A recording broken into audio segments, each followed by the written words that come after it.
Olá pessoal, tudo bem com vocês? Vamos agora iniciar os conteúdos de física, né, de verdade aqui do nosso curso. Até agora a gente só fez revisão, né, basicamente de cálculo vetorial, de álgebra vetorial, né, definindo alguns conceitos, relembrando algumas coisas e tudo mais. Agora aqui a gente começa de fato com a física, né? E o primeiro assunto que a gente vai ver é a cinemática escalar e vetorial, tá?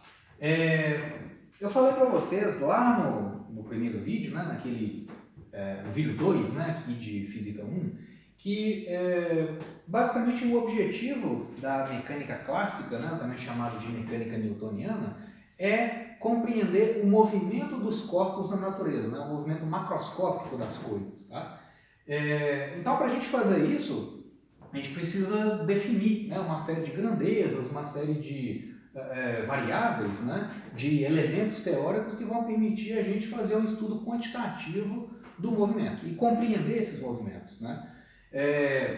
Então a cinemática se trata justamente disso. A gente vai descrever quantitativamente uma série de movimentos. Tá? Seja movimentos ao longo de uma linha reta, no caso do movimento unidimensional. Vamos ver também o caso bidimensional, né? A gente vai estudar um tipo de movimento que é chamado de lançamento de projéteis, né? Que é um tipo de lançamento, é um tipo de movimento que você tem quando você lança um objeto sob a ação da gravidade, né? Um movimento 2D, e vamos ver o caso geral de movimento tridimensional. Né? Na verdade, assim, se a gente compreender bem os conceitos e as definições do caso unidimensional, os casos bidimensional e tridimensional vão ser quase que uma extensão lógica desses conceitos que a gente vai ver aqui agora. Então não vai ter dificuldade nenhuma. Tá? E no próximo capítulo, a gente vai estudar as leis de Newton, né, que vão complementar esse estudo. Por quê? A cinemática, pessoal, é a parte aí da física que vai tratar do movimento das coisas, né? Movimento macroscópico, né? Dos objetos, dos corpos, sem ter uma preocupação com o que gerou aquele movimento, com a causa daquele movimento. Então, por exemplo, né, a gente vai falar daqui a pouco de movimento acelerado. Então, um carro que está acelerado é uma partícula que está acelerada, ou seja, está ganhando ou perdendo velocidade, né? No caso, movimento acelerado ou movimento retardado. Nessa descrição aqui, a gente não vai se preocupar com o que está causando aquela aceleração ou aquela desaceleração do corpo em movimento. Né? Lá no capítulo de leis de Newton, né? Mais especificamente a segunda lei de Newton, que a gente vai ver no próximo capítulo, aí sim a gente vai ter uma noção da causa dos movimentos. Né? A gente vai ver, no caso da segunda lei, que uma força resultante, ou seja, um somatório vetorial de forças aplicado no corpo, vai produzir aceleração naquele corpo. Né? Então existe uma relação direta entre força resultante aplicada no corpo e a aceleração que aquele corpo vai ter. Então o que causa a aceleração, a gente vai ver, é uma força resultante. Tá? Mas esse é assunto lá para o próximo capítulo. Né? Aqui a gente vai simplesmente analisar um conjunto de movimentos, né? E descrever quantitativamente. Tá legal? Então vamos começar com o caso mais simples possível, que é o movimento unidimensional. Né? Então eu estou lá no meu laboratório observando uma partícula, né? Uma coisa qualquer que está se movimentando sempre ao longo do eixo X. Tá? E aí depois a gente vê os outros casos, né? Bidimensional e tridimensional. Gente, independente do tipo de movimento que eu estou analisando, a primeira coisa que eu preciso definir quando eu vou estudar, né, experimentalmente um movimento, quando eu vou analisar um movimento, é o seguinte, a primeira coisa que eu preciso definir é o conceito de referencial. O que significa isso? Um referencial, resumidamente, é esse conjunto observador mais sistema de coordenadas. Tá? Então, digamos que você tem aqui o seu eixo de coordenadas, né? E esse eixo de coordenadas vai te permitir medir as posições dessa partícula que você está observando, desse corpo que você está observando em movimento, ao longo do tempo. Então imagine que você está lá no seu laboratório, observando o movimento dessa partícula, e você está com um cronômetro na sua mão. Então você é o observador. E aí você determina, né, você traça esse sistema de coordenadas com uma régua, uma fita métrica, né, algum dispositivo que te permita medir posições em cada instante de tempo. Então, esse conjunto, né, observador de posse, né, de um instrumento de medida de tempo, junto com o sistema de coordenadas que o observador estabelece para estudar esse movimento, para medir as posições, esse conjunto a gente dá o nome de referencial, né? Em resumo é isso. Então você tem aqui uma partícula que está se movimentando ao longo do eixo X. Quando eu liguei o meu cronômetro, quando o meu cronômetro estava marcando 0 segundos, a posição dessa partícula no meu eixo X era x0. x0 é a posição inicial dela. Quando eu comecei a observar o movimento da partícula, liguei o cronômetro, ela estava nessa posição, né?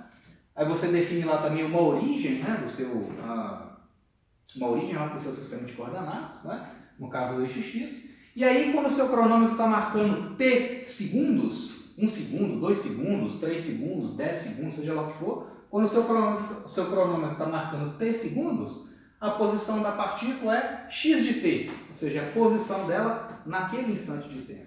E naquele instante de tempo, digamos que a velocidade dela é para a direita, né? E é v de t, ou seja, a velocidade dela ao longo do eixo x, né, que é um movimento unidimensional, naquele instante de tempo. Então, o que o observador faz, em conjunto com o seu sistema de coordenadas, para estudar esse movimento, é simplesmente definir uma tabela, por exemplo, né, uma tabela experimental, onde você vai anotando lá no seu experimento, para cada instante de tempo que o seu cronômetro está registrando, qual que é a posição da partícula. Isso é um estudo de movimento, né? Posições em função do tempo registrados e os instantes de tempo correspondentes a cada medida. Tá legal?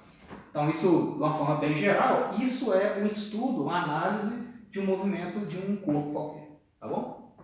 E aí vamos começar a definir dois conceitos que são fundamentais aqui para a gente, que são os conceitos de velocidade média e velocidade instantânea. Tá? O que a gente entende como sendo a velocidade média de um corpo? Tá? Velocidade média, no caso, né, unidimensional, é simplesmente o tanto que a partícula caminhou ao longo do eixo X no intervalo de tempo correspondente. Né? Então, digamos, né, quando o meu cronômetro está marcando T2 segundos, a posição da partícula é x2, lá no meu sistema de coordenadas. Quando o meu cronômetro estava marcando T1 segundos, a posição da partícula era x1, né, lá no meu sistema de coordenadas. Essa diferença, x2 menos x1, ou x, avaliado no instante de tempo t2, menos x, né, que é a posição, avaliado no instante de tempo t1, dividido pelo intervalo de tempo correspondente, isso me dá a velocidade média nessa trajetória, né, nesse deslocamento de x1 até x2, ou simplesmente ΔX por ΔT, e em unidades, né, no sistema internacional, isso aqui é em metros, isso aqui é em segundos, então a velocidade é em metros por segundo. Tá? Então vamos supor, né, um caso típico aí, né?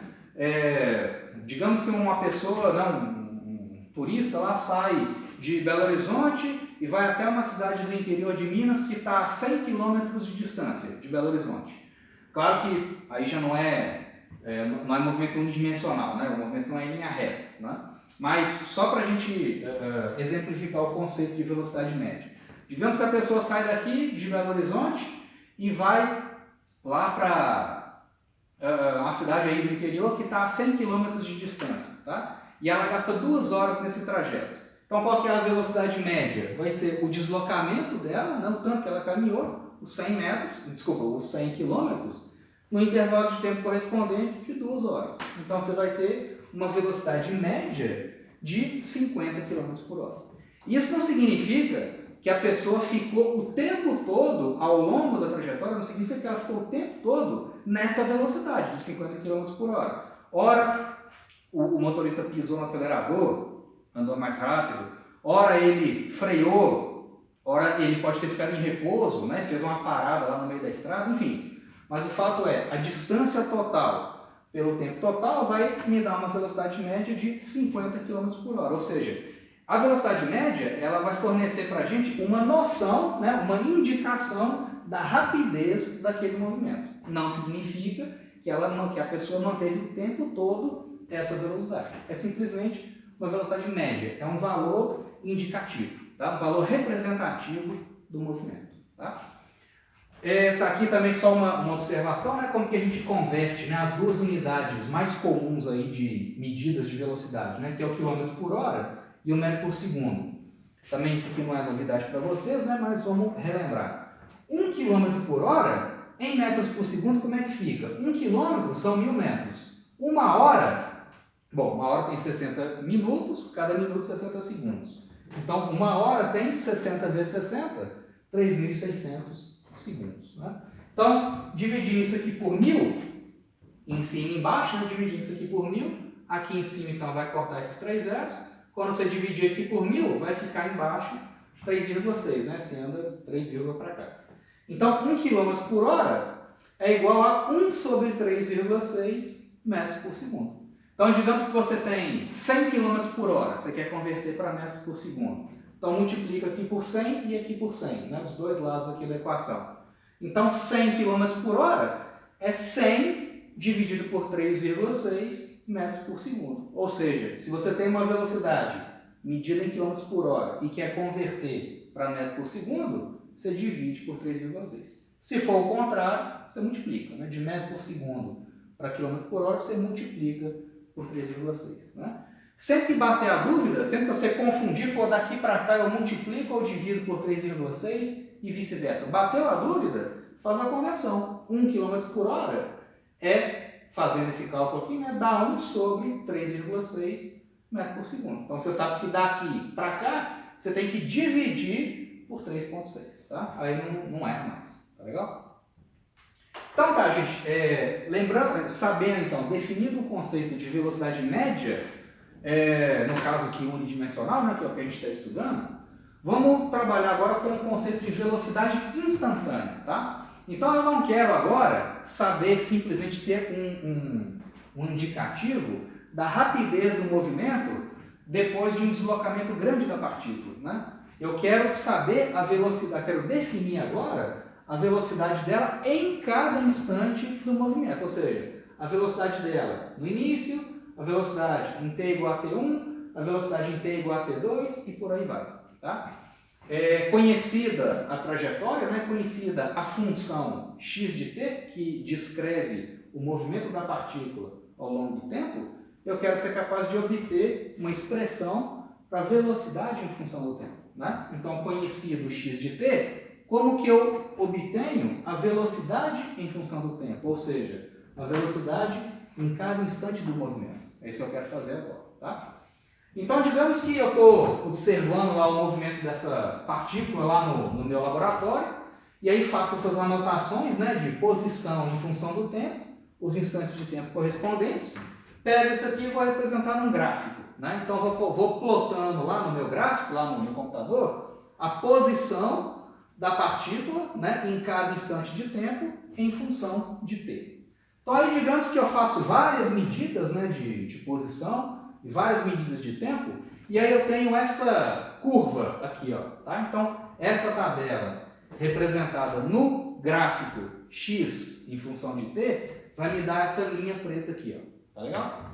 Essa função x de t que descreve o movimento da partícula. Tá legal? Então, gente, o que é a velocidade média da partícula entre o instante de tempo t1 e o instante de tempo t2? Vamos ver aqui no gráfico. Quando o meu cronômetro estava marcando t1 segundos, a posição da partícula era x1.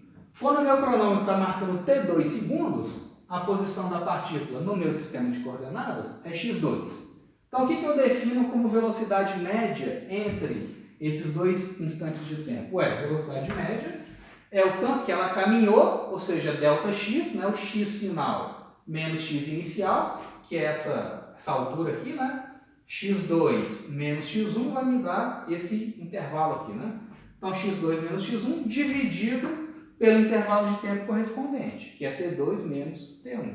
Então, esse camarada dividido por esse vai me dar a inclinação dessa reta aqui, ó, que é uma reta secante. Né? Por que ela é uma reta secante? É uma reta que secciona, né? Ela corta a curva preta em 2 pontos. Tá? Por isso chamar de reta secante. Ela secciona a curva x de t. Tá legal? Mas eu não quero a velocidade média entre os instantes t1 e t2. O que eu quero é a velocidade da partícula no instante t1. Ou seja, Quando o meu cronômetro estava marcando T1 segundos e a partícula estava na posição x1, qual que era a velocidade dela nesse instante? Tá? Então, esse cálculo, né, ΔX por ΔT, né, esse ΔX por ΔT, não é o que eu quero. Né? ΔX por ΔT é a velocidade média e eu quero a velocidade instantânea. Então, o que eu vou fazer? Qual que é a estratégia? Ao invés de pegar um instante de tempo T2 muito maior do que T1, eu vou pegar um instante de tempo T2 mais próximo de T1, ok? Então, eu vou pegar esse ponto aqui, ó, da trajetória, tá? Então, agora, o meu T2 não é mais esse camarada, o meu T2 é esse sujeito aqui, ó.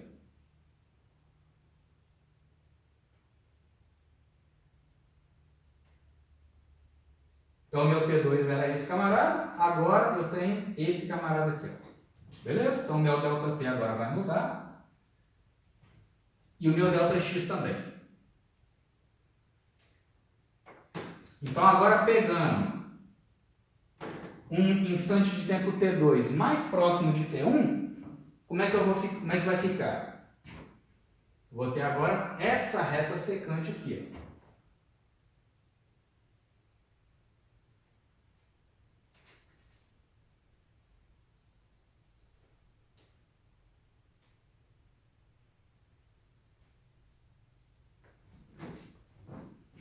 Ok? Então agora, deixa eu apagar essa reta original aqui também, só para simplificar o nosso desenho. Então agora, pessoal, eu peguei um instante de tempo T2 mais pertinho de T1. O que é o meu ΔX e o que é o meu ΔT? Agora o meu ΔX é esse sujeito aqui, ó. Esse é o meu ΔX. É o deslocamento da partícula entre os instantes T1 e T2, né? Então, x final menos x inicial, dá esse camarada aqui. E o intervalo de tempo correspondente é esse camarada aqui agora, ΔT. Ou seja, ΔX por ΔT vai me dar a velocidade média, novamente, nesse intervalo de tempo aqui agora, de T1 até T2, que é o intervalo de tempo mais curto do que o original, né? Então, esse ΔX sobre ΔT ainda não é o que eu quero. Ainda não é a velocidade no instante T1. Mas esse resultado, ΔX por ΔT, essa velocidade média, está mais próxima da velocidade instantânea do que no caso anterior. Porque no caso anterior, como o meu ΔT era muito grande, era um intervalo de tempo muito grande, nesse intervalo de tempo muito grande, a partícula pode ter variado muito a sua velocidade. Então, se eu pego agora um intervalo de tempo menorzinho, T1 e T2, esse intervalo aqui, como esse intervalo de tempo é menorzinho, a partícula não teve muito tempo para mudar a sua velocidade. Então, a velocidade média que eu obtenho fazendo esse ΔX sobre esse ΔT está mais próximo do que eu quero, que é a velocidade instantânea, do que no caso anterior. Então, qual que é a estratégia, gente, para eu obter a velocidade instantânea? Eu vou pegar um instante de tempo T2 cada vez mais próximo do instante T1. Então, eu vou fazer um processo limite. Eu vou pegar o T2 muito pertinho de T1. Um T2 infinitamente próximo de T1. E vou fazer essas razões ΔX por ΔT. Quanto menor o meu intervalo de tempo, mais essa divisão vai se aproximar do que eu quero, que é a velocidade instantânea. Então, qual que é a estratégia? Eu vou pegar um instante de tempo T2 cada vez mais pertinho do T1. Então, quando eu fizer esse processo limite, onde o T2 vai tendendo a T1, e eu vou fazendo o cálculo da inclinação dessa reta secante, vocês concordam comigo que a reta secante ela vai convergir para a reta tangente. Então, essa reta secante, no limite T2 próximo de T1, essa reta vermelha vai convergir para a reta tangente, que é essa aqui.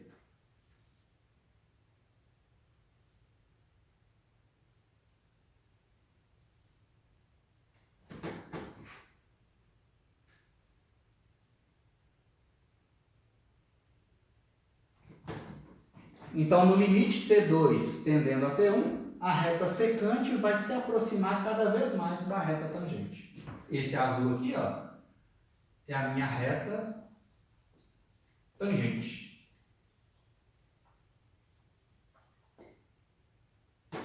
A reta tangente. E o que é a inclinação da reta tangente, pessoal? A inclinação da reta tangente é a derivada da função x de t avaliada nesse instante de tempo. Então, a velocidade da partícula, a velocidade instantânea dela, em t igual a t1, velocidade instantânea, né, em t igual a t1, vai ser o limite de ΔX por ΔT, quando ΔT tende a zero. Ou seja, quando o T2 está infinitamente próximo de T1. No limite, o que é ΔX por ΔT? Com ΔT muito pequeno, gente. Isso aqui é justamente a derivada. Derivada da função x de t avaliada no instante t igual a T1. Okay? Então, dada uma equação de trajetória, né, que é o x em função do tempo, a gente dá o nome, esse x em função do tempo, a gente dá o nome de função horária da posição. Horária porque depende do tempo, né? E uma função horária da posição, porque é a posição x da partícula em cada instante de tempo. Tá? Então, se eu conheço a equação dessa curva preta, que é a trajetória da partícula, né, em função do tempo, se eu conheço o x de t, fica fácil eu calcular a velocidade em cada instante de tempo. É só tomar a derivada. Tá legal? Então, a velocidade instantânea é a derivada da posição. Tá legal? Vamos fazer um exemplo aqui, ó. Seja, por exemplo, uma partícula que está se deslocando ao longo do eixo x e a equação de movimento dela, x de t, é uma constante, que eu vou chamar de a, vezes o cosseno de uma outra constante, que eu chamo de ômega, vezes o tempo. Tá? Então, x de t é uma constante vezes cosseno de ômega t. Tá? Então, uma trajetória qualquer aí, né? E eu quero achar, partindo dessa expressão, qual que é a velocidade instantânea dessa partícula quando o meu cronômetro está marcando 1 segundo. Estou observando lá o movimento da partícula. Quando o meu cronômetro está dando 1 segundo, qual que é a velocidade dela? Então, eu vou pegar essa função, derivar no tempo e depois substituir t igual a 1 segundo. Tá? Como é que fica essa derivada que eu vou fazer aqui no canto?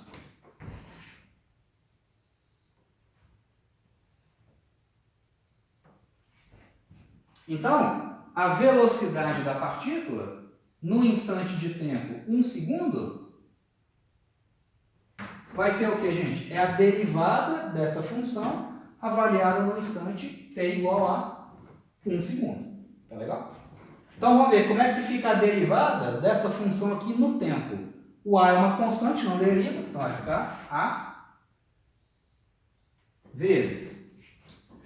Olha só, gente, a derivada do cosseno de uma coisa, né? A derivada do cosseno de um ângulo é menos o seno daquele ângulo. Então, a derivada do cosseno de uma coisa é menos o seno daquela coisa. Então, vai ficar menos o seno de ômega t vezes o que, gente? Ó, derivada do cosseno de uma coisa é menos o seno daquela coisa. Mas eu tenho que derivar a coisa, tenho que derivar o argumento do cosseno. Qual que é a derivada de ômega t em relação a t? É justamente ômega. Então, vezes ômega. E isso aqui eu vou avaliar no instante de tempo t igual a 1. T igual a 1 segundo. Né? Então, essa velocidade, a velocidade nesse instante, é simplesmente menos a vezes ômega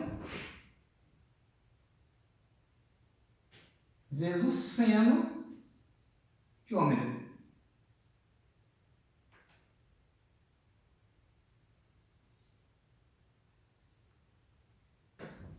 Então, menos ômega vezes a, são constantes, vezes o seno de ômega. Okay? Lembrando, né, que quando eu estou fazendo derivadas, né, eu tenho que trabalhar com os ângulos em radianos. Tá? Então, eu tenho lá ômega radianos, né? O valor numérico é dado em radianos, e aí eu faço esse cálculo, né? Avalio seno vezes menos ômega A, me dá a velocidade da partícula quando o meu cronômetro está marcando 1 segundo. Tá legal?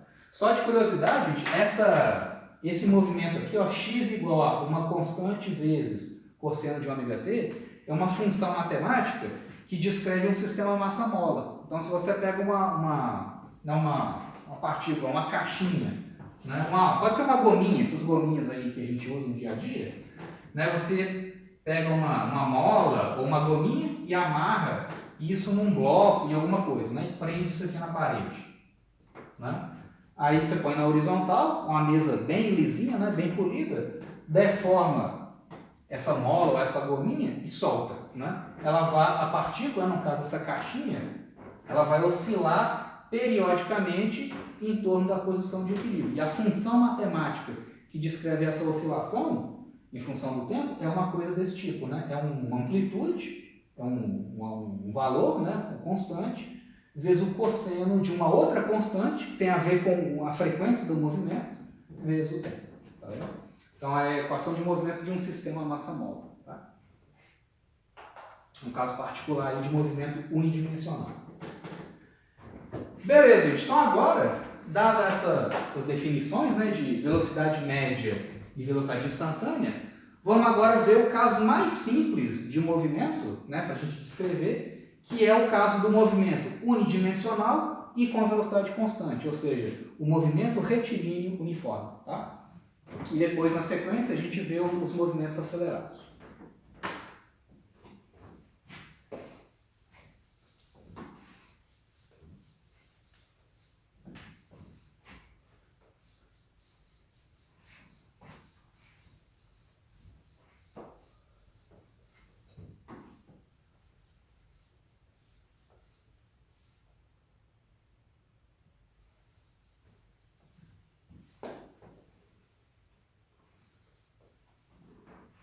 Então eu vou aproveitar esse desenho aqui, né? E vamos agora definir um caso bem simples de movimento, que é o movimento retilíneo uniforme.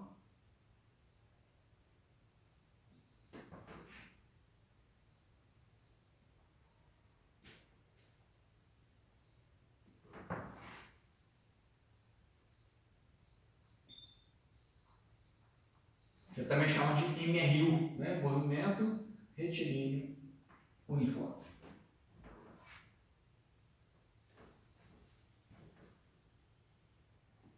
Este tipo de movimento é o mais simples possível, porque é um movimento onde, né, então nesse movimento, nesse caso, né, nesse caso de movimento, o vetor velocidade da partícula é constante. Tá? Então não é só o módulo da velocidade que é constante, é a direção também é constante. Então o vetor velocidade é constante.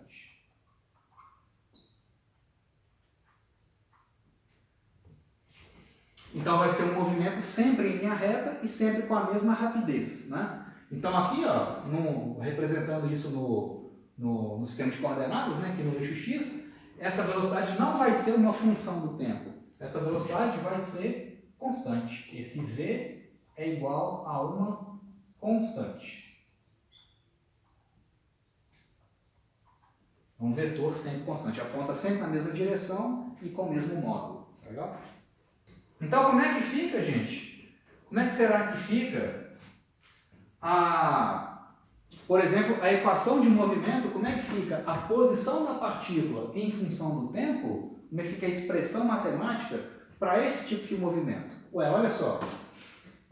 Então, nesse caso, no MRU,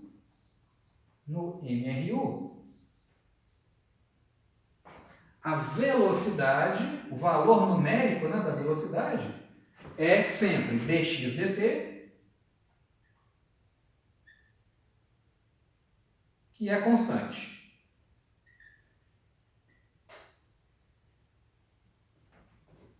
Então esse Vzinho, que é o valor numérico, né, dessa velocidade, vai ser sempre um valor constante. Né? Velocidade instantânea é dx dt. Nesse caso, em particular, o v é constante. Então, gente, olha só. Se velocidade é igual a dx dt, vamos escrever o seguinte. Se v é dx dt, então o meu dx, que é o deslocamento da partícula infinitesimal, né, num certo intervalo de tempo, infinitesimal dt, dx é igual simplesmente a velocidade vezes dt. Né? Então, dt é uma variação infinitesimal do tempo no meu cronômetro, né? Então é um diferencial de tempo, e o tanto que a partícula caminha naquele intervalo de tempo pequenininho é vdt. Né? Então, dx é igual a vdt. Eu só usei essa expressão aqui, ó. Passei o dt para cá multiplicando. Né? Então, gente, se eu sei escrever a equação na forma diferencial, né? Ou seja, envolvendo aqui os diferenciais, eu posso integrar essa expressão dos dois lados para achar a posição da partícula em função do tempo. O que eu quero achar é uma fórmula da posição da partícula em função do tempo para esse tipo de movimento. Né? Então, se dx é igual a vdt, então eu vou integrar dos dois lados. Então, a integral de dx é igual à integral de vdt. Né? E quais vão ser os limites de integração? Quando o meu cronômetro estava marcando 0 segundos, a posição da partícula é x0, posição inicial dela.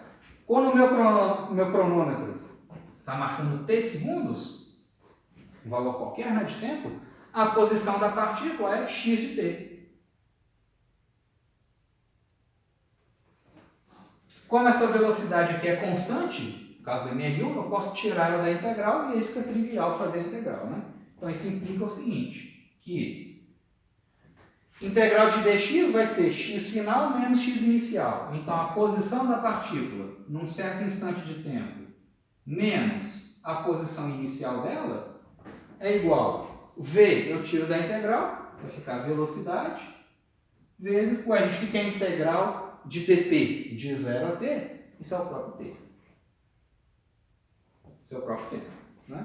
Então isso aqui, ó, me dá o seguinte, que a posição da partícula em função do tempo, no caso do MRU, é simplesmente, passa esse cara somando, isso é x inicial mais velocidade vezes tempo.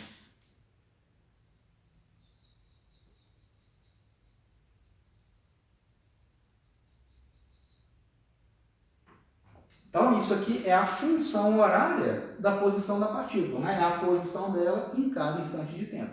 E olha só como é que faz sentido, né? No caso do MRU, o que é v vezes t? Velocidade vezes tempo é o tanto que a partícula caminhou. O tanto que ela caminhou somado com a posição inicial dela vai me dar a posição dela em qualquer instante de tempo, né? Então, o tanto que a partícula caminhou somado com o x0 vai me dar a posição dela em qualquer instante de tempo.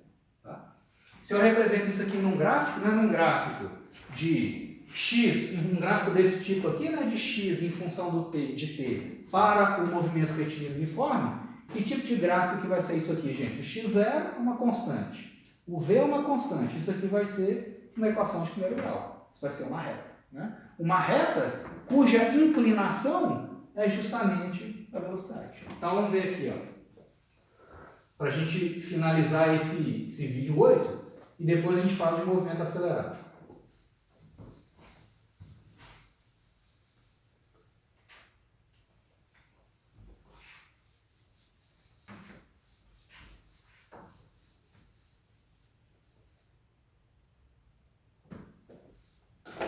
Então, ainda falando do MRU, né, se eu faço um esboço aqui, um gráfico, né, de posição em função do tempo,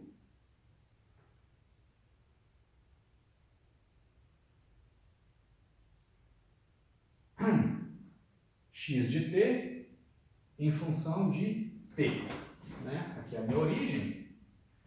Então vamos ver, gente, que digamos que a partícula está caminhando para a direita. Né? Então esse v é um número positivo, né? Porque velocidade é dx dt. Como a posição x, como eu estou caminhando no sentido positivo do eixo x, minha velocidade vai ser positiva.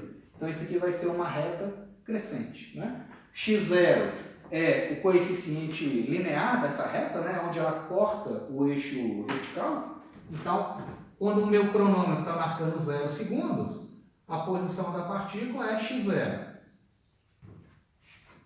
E à medida que o tempo passa, como V é um número positivo, né? A partícula está caminhando para a direita, nesse sentido, então o x aumenta linearmente com o tempo. Então eu vou ter uma equação, uma representação no gráfico, que vai ser assim, né? Então essa aqui é a equação, x0 mais velocidade vezes tempo. Se a partícula estivesse caminhando no sentido oposto, né? Se ela estivesse caminhando para a esquerda, aqui no sentido negativo do eixo x, eu teria uma reta decrescente, né? Então seria essa situação aqui, ó.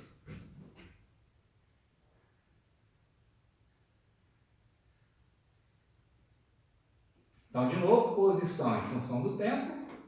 Aqui é o tempo, a origem. Quando o meu cronômetro está marcando 0 segundos, a posição da partícula é x0. Aqui só para destacar, nesse caso, V é positivo. E agora para V negativo, né? Se a partícula estava numa posição x0 e está caminhando para lá, então a coordenada x dela diminui com o tempo. Então a reta vai ser uma reta decrescente. De novo, né? É x0 mais V vezes t, só que aqui o meu V é menor do que zero, né? É uma reta decrescente, então a inclinação dela é negativa daquela forma. Legal? Então, sempre que você pegar um gráfico de posição em função de tempo para um movimento retilíneo uniforme, você vai ter uma reta, ou uma reta crescente ou uma reta decrescente, né? Então, esse x de t, só para fechar, x de t, a gente chama de função horária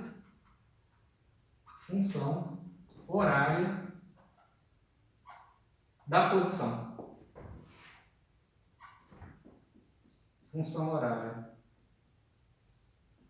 da posição. É a equação de movimento, né? Posição da partícula em cada instante de tempo. Se você tem a posição em função do tempo, você tem todas as informações que você quer. Você tem a descrição completa do movimento. Se você sabe o x de t, você consegue obter, por exemplo, a velocidade em função do tempo, né? Então você tem todas as informações físicas do problema. Tá legal? Então isso fecha o MRU e aí na sequência a gente fala de movimento acelerado.